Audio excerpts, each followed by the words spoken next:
Hi, Lankan in Israel YouTube නාලිකාවට ඔබව නැවතත් සාදරයෙන් පිළිගන්නවා.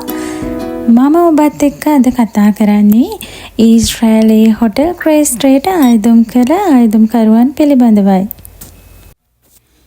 ඊශ්‍රායල් රාජ්‍යයේ හොටෙල් ක්‍රේස්ට්‍රේට ආයුධම් කළ ඔබට විදේශ කටයුතු හා විදේශ රැකියාගරු නියෝජ්‍ය අමාත්‍ය අරුන් හේමචන්ද්‍ර මැතිතුමා සහ ශ්‍රී ලංකා විදේශ සේවා නියුක්ති කාර්යාංශයේ සභාපති කෝසල වික්‍රමසිංහ මැතිතුමා ඇතුළු කාර්යාංශ නිලධාරීන් විසින් ඊශ්‍රායලයේ පීබා ආයතනයේ නිලධාරීන් සමග සිදු කරනු ලැබූ විශේෂ සාකච්ඡාවෙහි ප්‍රතිඵලයක් වශයෙන් පීබා ආයතනයේ දත්ත පද්ධතියෙන් ඉවත් කරන ලද හොටෙල් ගෘහපාලන හා පවිත්‍රතා ක්‍රේස්ත්‍රයේ රැකියා අපේක්ෂකයින් 969 දෙනෙකු සඳහා නැවතත් ලොතරැයි ක්‍රමයේ යටතේ තේරීපත් වීම වෙනුවෙන් අවස්ථාව සලසා දෙන ලදී.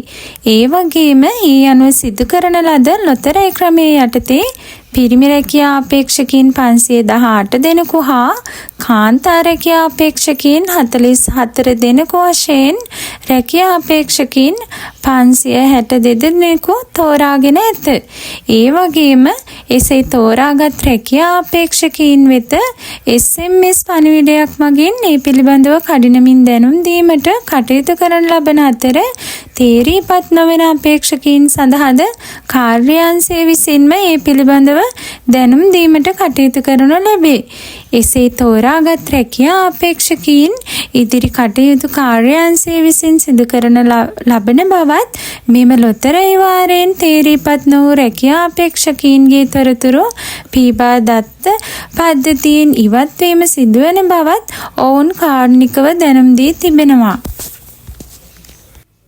ඉතින් මේ වාගේ තොරතුරු දැන ගැනීමට Lankan in Israel YouTube channel එක subscribe කරලා තියාගන්න.